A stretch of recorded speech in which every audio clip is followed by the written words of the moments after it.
Assalamualaikum warahmatullahi wabarakatuh. Marilah kita panjatkan puji dan syukur kepada Allah Subhanahu wa Ta'ala atas nikmat yang telah diberikan sehingga kita semua dapat mengikuti perkuliahan sosiologi pada siang hari ini.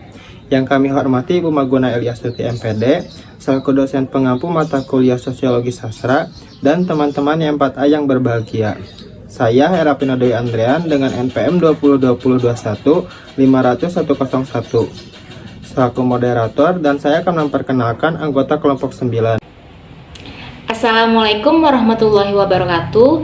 Saya Rahma, NPM 2020-21-5009. Nama saya Rizka Setiawati dengan NPM 202021500060. Assalamualaikum warahmatullahi wabarakatuh. Nama saya Reza Priyandi, NPM saya 2020-5095. Assalamualaikum warahmatullahi wabarakatuh. Perkenalkan, nama saya Siti Bulkamah, NPM 202121570011. Baik Ibu Maguna dan teman-teman, izinkan kami mempresentasikan hasil kerja dan diskusi kami dengan materi yang berjudul Sastra dan Pemiktipan Kenyataan. Sastra. Dalam Kamus Besar Bahasa Indonesia atau KBBI, sastra adalah bahasa, kata-kata, dan gaya bahasa yang dipakai di kitab-kitab dan bukan bahasa sehari-hari. Sastra adalah ungkapan ekspresi manusia berupa karya tulisan atau lisan berdasarkan pemikiran, pendapat, pengalaman, hingga keperasaan dalam bentuk yang imajinatif, cerminan kenyataan atau data asli yang dibalut dalam kemasan estetis melalui media bahasa. Menurut Plato, karya sastra adalah tiruan dari kenyataan dalam Saraswati tahun 2003 halaman 20. Oleh karena itu, karya sastra merupakan gambaran dari hal-hal yang benar-benar nyata dalam kehidupan.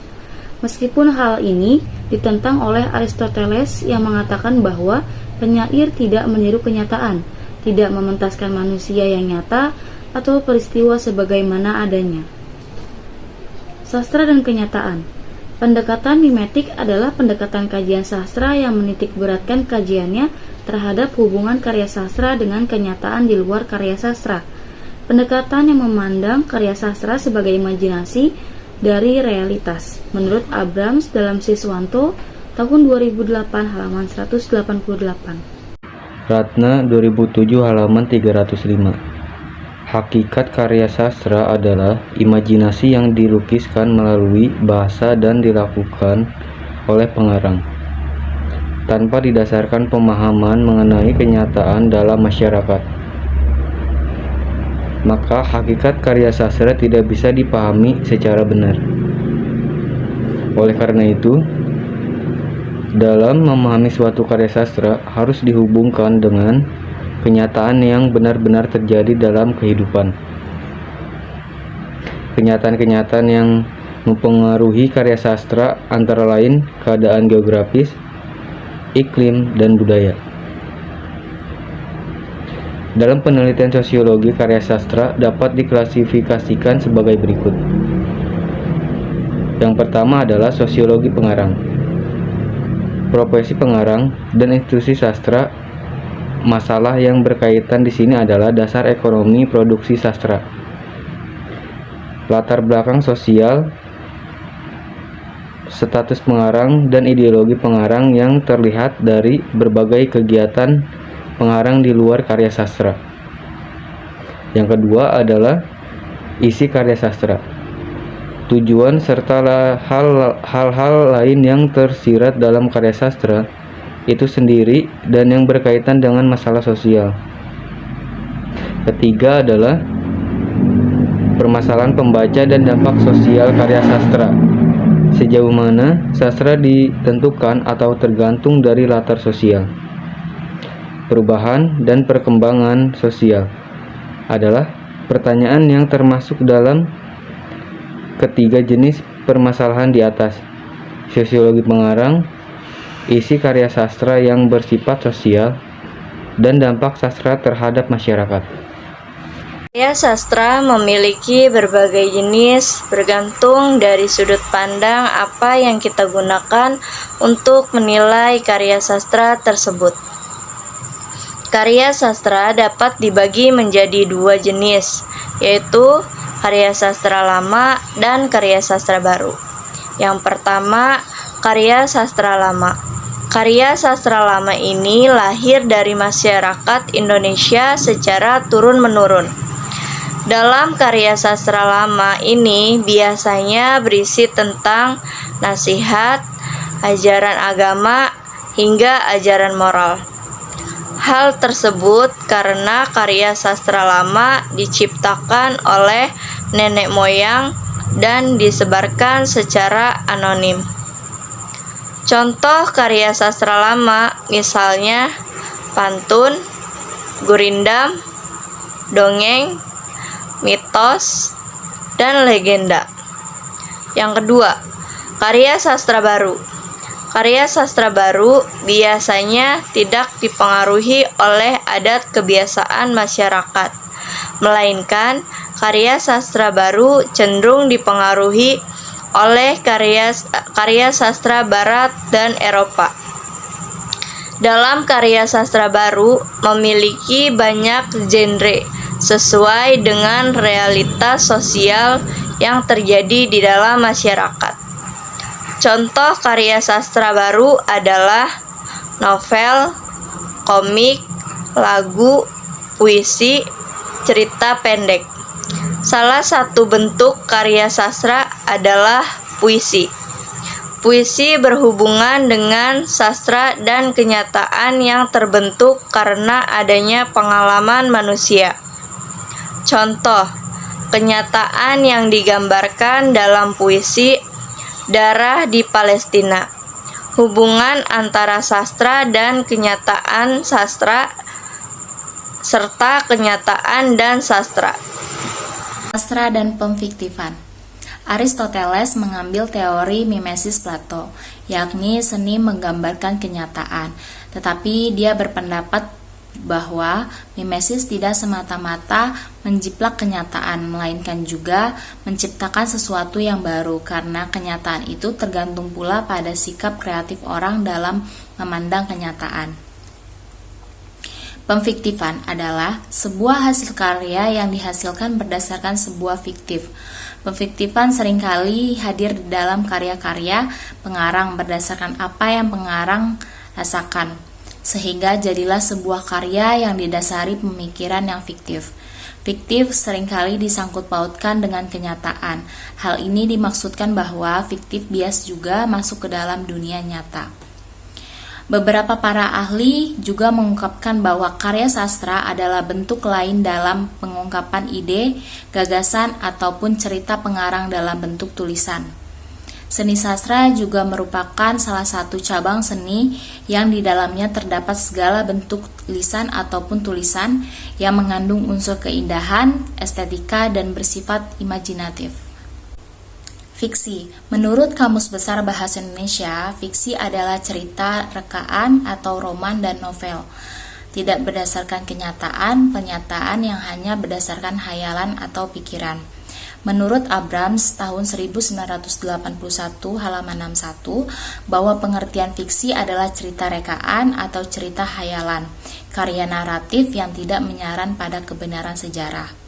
Menurut Nurgiantoro tahun 2010 halaman 2 dalam bukunya Teori Pengkajian Fiksi yang mengungkapkan bahwa definisi fiksi adalah sebagai prosa naratif yang memiliki sifat imajinatif.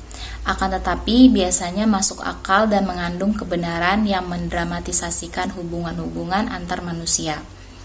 Kesimpulannya, fiksi adalah cerita atau latar yang berasal dari imajinasi.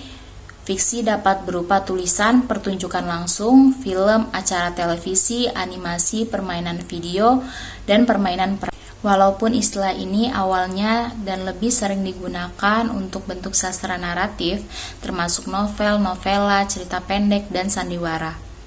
Karya fiksi merupakan hasil dari imajinasi kreatif. Jadi kecocokannya dengan dunia nyata biasanya diasumsikan oleh audiensnya.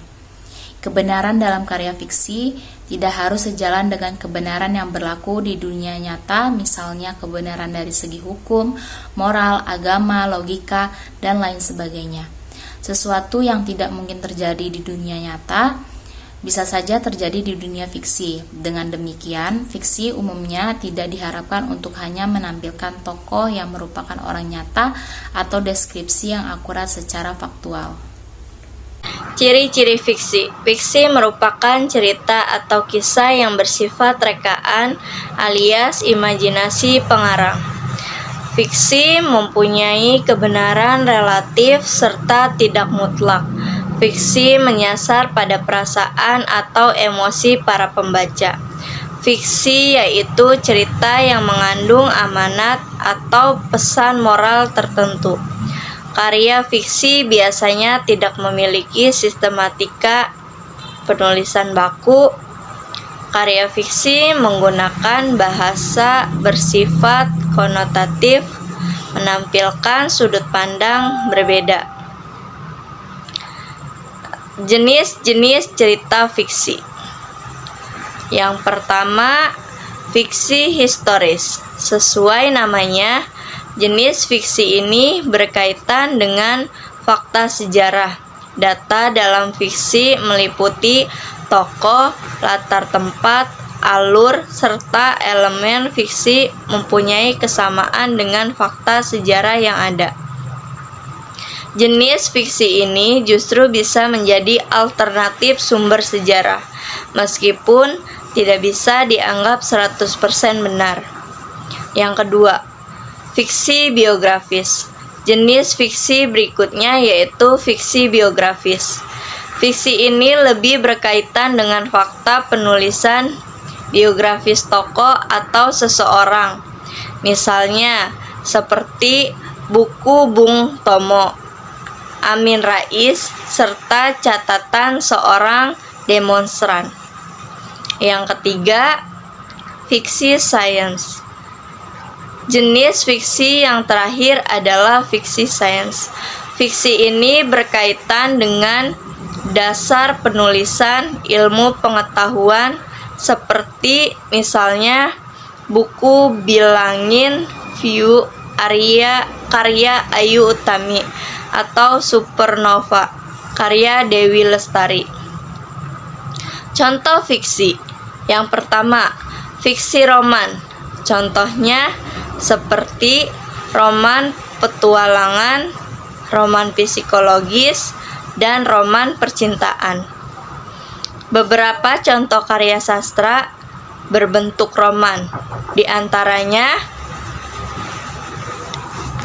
Katak Hendak Jadi Lembu, karya Nur Sultan Iskandar, termasuk roman psikologi. Gadis Empat Zaman, karya Salka, termasuk roman percintaan.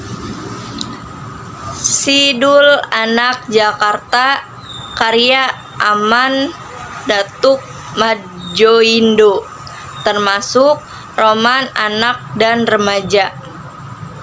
Kedua, contoh fiksi novel sama halnya dengan roman. Karya sastra dalam bentuk novel ini juga sangat banyak sekali saat ini, serta sangat mudah ditemukan di toko buku. Beberapa contoh novel diantaranya adalah Dilan 1990 karya Didi Baik, Menikmati Manis Racun di Bibirmu karya Boy Chandra, Tenggelamnya Kapal Van der Wijk karya Profesor Dr. Haji Abdul Malik Karim Amrullah, Datuk Indomo populer dengan nama penanya Hamka. Yang ketiga, contoh fiksi cerpen. Contoh cerita pendek atau cerpen. Ini juga sering kita temukan di media cetak Indonesia. Contohnya seperti koran, majalah. Beberapa judul cerpen ini diantaranya Kemarau, karya Andre Hirata, Bersikap Kecewa, Bersedih Tanpa Kata-Kata, karya Putu Wijaya, Kado Istimewa, karya Jujur Pranoto. Fiktif dan fiksi adalah dua kata yang cukup berbeda. sebuah kata fiktif ada di dalam cerita fiksi, sedangkan hal cerita fiksi tidak selamanya ada sebuah hal yang fiktif. Fiktif adalah sebuah golongan pembentuk cerita fiksi karena keduanya saling memiliki hubungan yang cukup kuat sehingga cukup sulit untuk dibedakan. Dalam hal ini, artinya fiksi sendiri masuk ke dalam cerita fiksi, maka fiksi bukanlah golongan dari fiktif, karena setiap cerita fiksi ada beberapa yang di dalamnya mengandung makna fiktif. Fiktif dijelaskan di KBBI yang mana berarti sebuah kata yang memiliki sifat fiksi dan hanya pada khayalan saja. Selain itu, dalam KBBI juga telah mencontohkan sebuah buku cerita berjudul Pengantin Kali Ciliwung. Di dalam cerita tersebut hanyalah sebuah cerita belaka. Jadi dari kesimpulan materi hari ini, fiksi adalah suatu karya tulis yang mengandung amanat atau pesan moral dan menyasar pada perasaan atau emosi para pembaca, yang penulisannya tidak baku dengan menggunakan bahasa yang bersifat konotatif. Sedangkan fiktif adalah sebuah golongan atau bagian dari suatu cerita fiksi yang keduanya memiliki hubungan yang cukup kuat sehingga sulit untuk membedakannya. Cukup sekian presentasi dari kelompok kami, kurang lebihnya kami memohon maaf. Wassalamualaikum warahmatullahi wabarakatuh.